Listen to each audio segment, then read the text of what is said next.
The sun rises over the eastern coast, illuminating a grand temple, its spire reaching for the heavens. This is the story of King Indradyumna, a ruler who longed not for power, but for a direct vision of God. In the age of Satya Yuga, Indradyumna ruled Avanti, a prosperous and just kingdom. Yet, despite his wealth and power, he felt an emptiness only the divine could fill. He yearned to see God in a personal form, to offer his devotion directly. Unlike other kings, Indradyumna sought to expand his heart, not his empire. He knew the divine is not won by might, but by love.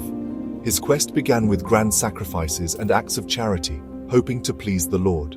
One day, a pilgrim arrived, speaking of a secret shrine atop Niladri Hill, where a tribal chief worshipped a deity called Madhava. The king's heart leaped with hope. This was the form of God he had been searching for. He resolved to find Madhava, no matter the cost. Thus began a journey that would change the course of devotion forever. The king's longing set the stage for a divine adventure. King Indradyumna sent his trusted priest, Vidyapati, to find the secret shrine of Madhava. Vidyapati braved forests and rivers, finally reaching the Sabara tribe, led by Vishvavasu. The chief worshipped Madhava in secret, refusing to reveal the location. Vidyapati gained the chief's trust, even marrying his daughter Lalita. Eventually, Vishvavasu agreed to take Vidyapati to the shrine, blindfolded. Lalita, clever and loving, gave Vidyapati mustard seeds to drop along the path. In the hidden cave, Vidyapati beheld Madhava, radiant and divine. Overwhelmed, he fell to his knees in devotion. Vidyapati had found the Lord. He hurried back to share the miracle with his king. Vidyapati returned, confirming the existence of Madhava. King Indradyumna set out with his court to bring the deity to Avanti. But when they arrived, the shrine was empty. Madhava had vanished. The king was devastated, his dreams seemingly lost. At that moment, the sage Narada Muni appeared. Narada explained that the Lord had withdrawn his form to manifest anew, as Daru Brahman, divinity in wood. He instructed the king to build a grand temple at Purushottama Kshetra, now Puri. The Lord would appear as a sacred log, floating in the sea. The king's quest was not over, it had only transformed. Hope rekindled, Indradyumna began preparations for the temple. The divine play was far from finished. The temple rose in Puri, awaiting its divine resident.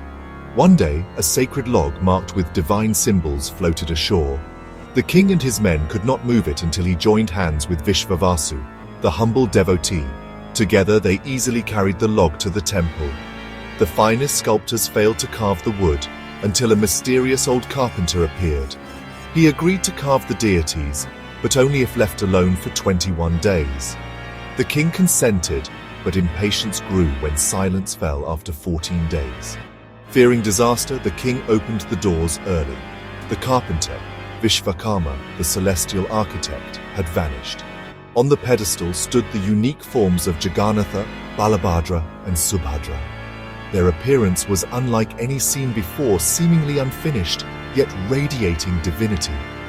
The king was filled with doubt, but the mystery was about to be revealed. The Lord's new form was a message for all. Narada Muni returned, explaining the meaning of these forms. Jagannatha's wide eyes watch over all. His lack of limbs shows he accepts love from the heart. This was not imperfection, but the Lord's chosen form, born of ecstatic love. Lord Brahma consecrated the deities, and the temple became a beacon of devotion. Vishvavasu was honored as the Lord's first servant, uniting tribal and royal devotion. King Indradyumna's quest was fulfilled, not just for himself, but for the world. Today the story lives on in Puri.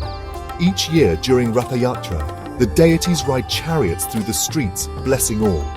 The Lord comes out to meet his devotees, breaking all barriers.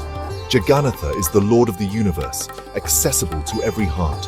His story is a timeless reminder. Pure devotion is the true path to the divine, and so the king's longing became a gift for all humanity.